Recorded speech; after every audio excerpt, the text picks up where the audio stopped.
सोचिए, एक police constable का बेटा और वो बन जाता है भारत का सबसे बड़ा दुश्मन। ये कहानी है दाऊद इब्राहिम की। चलिए आज समझते हैं उसके उस साम्राज्य की कहानी को जिसकी नींव उसने खौफ और खून से रखी थी। तो बात है 70 के दशक की मुंबई की। एक तरफ थे हेड कांस्टेबल इब्राहिम कासकर, जो बॉम्बे पुलिस में अपनी ईमानदारी के लिए मशहूर थे।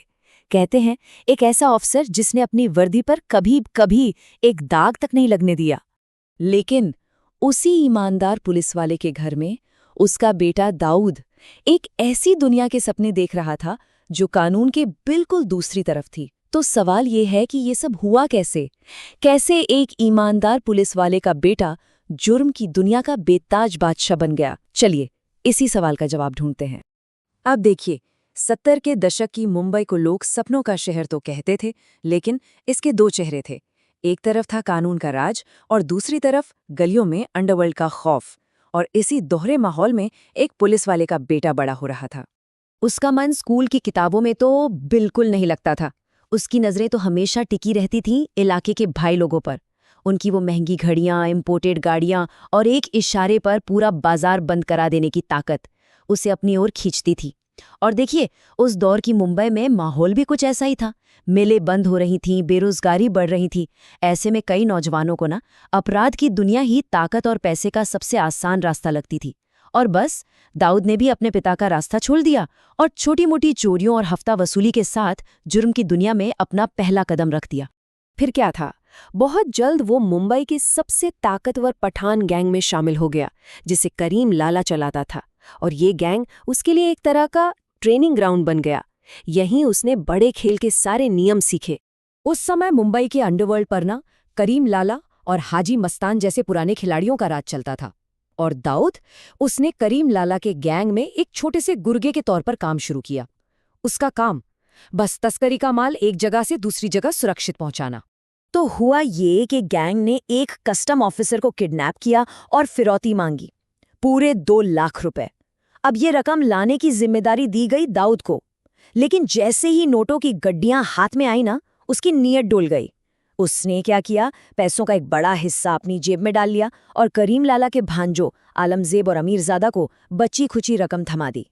और भाई, चोरी ज्यादा दिन छिपती कहाँ है। जैसे ही बात खुली तो उसे दर्जनों गैंगस्टर्स के सामने घसीट घसीट कर बेरहमी से पीटा गया। ये पिटाई जिस्म पर कम, उसकी इज्जत पर ज्यादा लगी। और बस उसी जिल्लत ने उसके अंदर बदले की एक ऐसी आग जलाई कि उसने कसम खा ली, अब वो किसी के लिए काम नहीं करेगा। अब वो अपना खुद का गैंग बनाएगा। तो पठान गैंग से तो वो निकाला जा चुका था। तो अब दाऊद ने अपनी भाइयों को साथ लिया और खड़ी कर दी अपनी खुद की सल्तनत। नाम था डी कंपनी। और यहीं से मुंबई की सड़कों पर एक ऐसे खूनी गैंग वॉर की शुरुआत हुई जिसने शहर का चेहरा हमेशा हमेशा के लिए बदल कर रख दिया। अब देखिए, हाजी मस्तान जैसे अंडरवर्ल्ड के जो पुराने खिलाड़ी थे ना, वो समझ गए थे कि भाई अब हवा बदल चुकी है। ये जो दाऊद की नई पीढ़ी थी, ये खून खराबे से बिल्कुल नहीं डरती थी। तो पुराने डॉन्स ने क्या किया? उन्होंने तस्करी छोड़ी और रियल एस्टेट और राजनीति में अपनी जगह बना ली। और इस तरह अंडरवर्ल्ड में जो एक खाली जगह बनी, उसे भरने के लिए दाऊद पूरी तरह से तैयार बैठा था।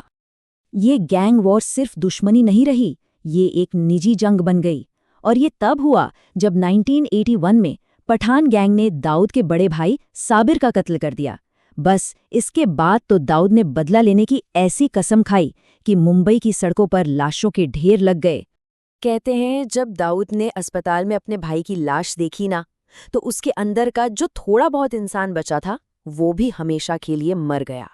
उसने कसम खाई कि वो पठान गैंग के एक एक आदमी को चुन चुन कर मारेगा।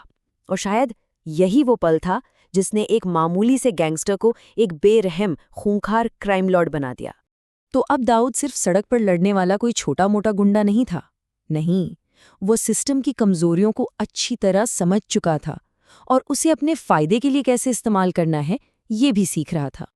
अपनी ताकत का लोहा मनवाने के लिए और सबको एक मैसेज देने के लिए दाऊद ने एक ऐसा प्लान बनाया जिसकी किसी ने कल्पना तक नहीं की थी।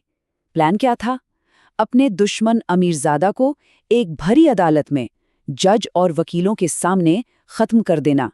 तारीख थी 6 सितंबर 1983। कोर्ट रूम खचाखच भरा हुआ था। तभी भीड़ से एक कम उम्र का शूटर डेविड परदेसी आगे बढ़ा। वो सीधा अमीरजादा के पास पहुंचा और ये शब्द कहने के ठीक बाद उसने रिवॉल्वर निकाली और अमीरजादा का सीना गोलियों से छलनी कर दिया।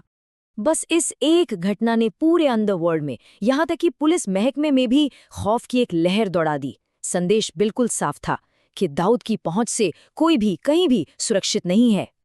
अब दाऊद पर एक के बाद एक गंभीर केस दर्ज हो रहे थे, लेकिन होता क्या था, वो हर बार जमानत पर बाहर आ जाता था।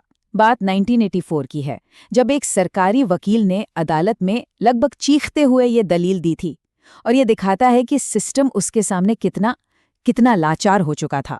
लेकिन नतीजा वही ढाक के 3 पात। दाऊद को एक बार फिर जमानत मिल गई। अब तक वो अच्छी तरह समझ चुका था कि इस सिस्टम में पुलिस, वकील, यहाँ तक कि इंसाफ सब बिकाऊ है, और उसने इस जेल नहीं बेल वाली नीति का जमकर फायदा उठाया। फिर आया साल 1985, जब सुप्रीम कोर्ट से भी उसके खिलाफ गिरफ्तारी का वारंट जारी हो गया।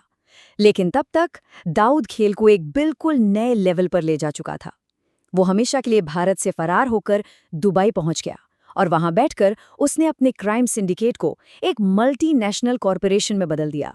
लोगों को लगा कि दाऊद के जाने से डी कंपनी खत्म हो जाएगी, लेकिन हुआ इसका ठीक उल्टा। दाऊद ने दुबई में बैठकर 5000 से ज्यादा गैंगस्टर्स की एक फौज खड़ी कर ली। वो किसी सीईओ की तरह अपने इस नेटवर्क को चला रहा था, और भारत के हर बड़े शहर में उसके एजेंट मौजूद थे। फिर साल आया 1992।